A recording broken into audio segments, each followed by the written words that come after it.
A próxima pergunta foi...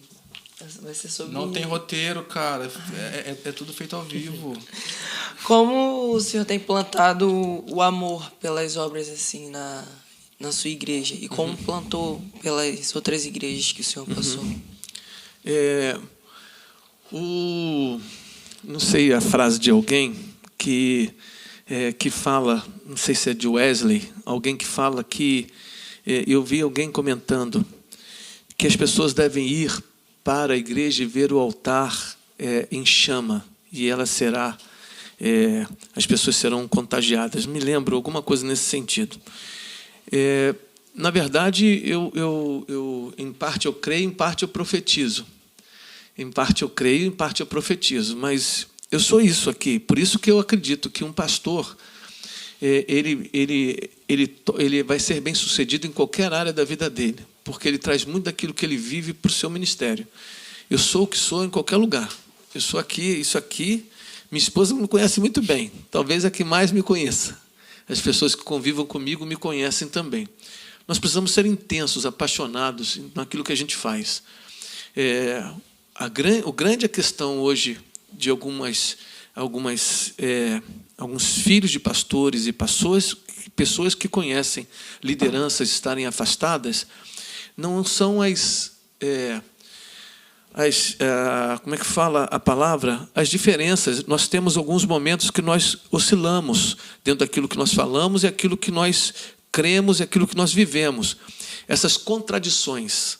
Todos nós, em algum momento, seremos contraditórios, mas não pode ter um abismo entre aquilo que nós falamos e aquilo que nós vivemos. Contradições nós somos. Então, eu sou isso aqui. Então, eu entendo, e a minha leitura da Bíblia, do Evangelho, é que a ação social não é um ministério. Que a ação social não é uma coisa que para a irmã já idosa fazer na igreja. Porque normalmente, outrora, as líderes de ação social, aquelas irmãzinhas que sempre separavam o bazar, que davam um quilo de alimento. Ação social é o samaritano que passa pelo caminho e observa alguém que enxerga. E lá o apóstolo João, na sua epístola, vai dizer: se você tem riquezas, se você tem recursos desse mundo e vê seu irmão padecendo necessidade e não haja, como é que você pode dizer que em você há o amor?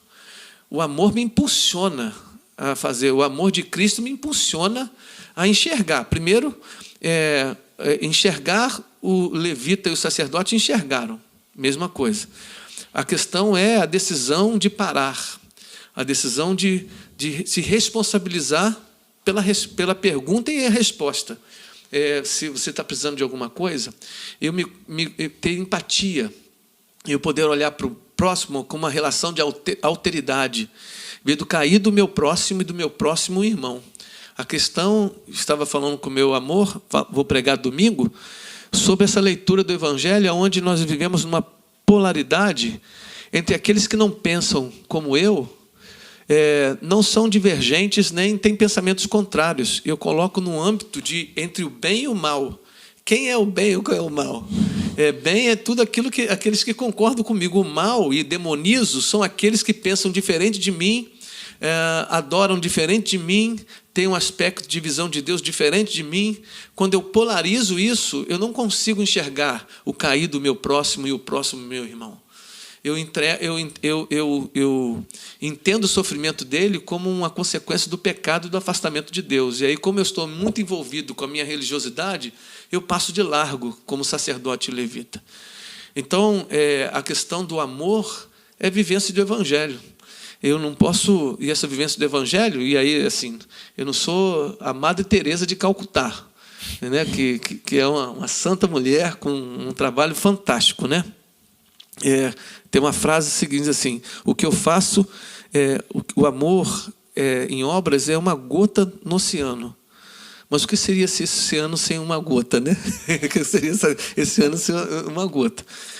Eu também sou formado em serviço social, uma formação que eu tenho, e isso me fez crescer, de olhar para o outro no aspecto de dignidade. Todo homem tem a sua dignidade, ele precisa ser restaurado, e o Evangelho restaura essa dignidade humana. Nós não tocamos, nós não pregamos para que as pessoas vão morar no céu somente. Nós cremos que nesse tempo e nessa vida Deus pode mudar o curso da história dessas pessoas e elas possam ter um desenvolvimento social. O Evangelho é o Evangelho todo para o homem todo. Então, dentro dessa perspectiva, é que nós temos todas as ferramentas dentro da igreja e o apóstolo Paulo diz que a graça de Deus, que não é uma graça barata, como a gente está vendo por aí, que isso está me indignando, nessa graça barata que Dietrich Bonhoeffer fala sobre a graça custosa e a graça barata. E ele diz que essa graça, que nós não poderíamos responder a esse chamado, e ele nos libertou, sendo grandemente misericordioso, nos deu vida, estando nós mortos, nos deu boas obras para que nós andássemos nelas. Essas boas obras é eu fazer o que está nas minhas mãos, por alguém que está caído. Eu preciso a questão de meus olhos enxergarem. A questão é que nós aprendemos a lidar com pobreza, com miséria, com morte, com delinquência. Isso para a gente, porque a gente está pregando para ir para o céu. Enquanto estiver na terra, a gente pode ser, como diz o Alan César na revista Ultimato, aquele mendigo e Lázaro de Lucas 16, aquela igreja só trabalhou na vida do mendigo, que ele foi para o céu, só para que ele possa ir para o céu, mas continuou mendigo a vida inteira. Nós não queremos isso. A gente entende que Deus pode mudar a vida das pessoas também.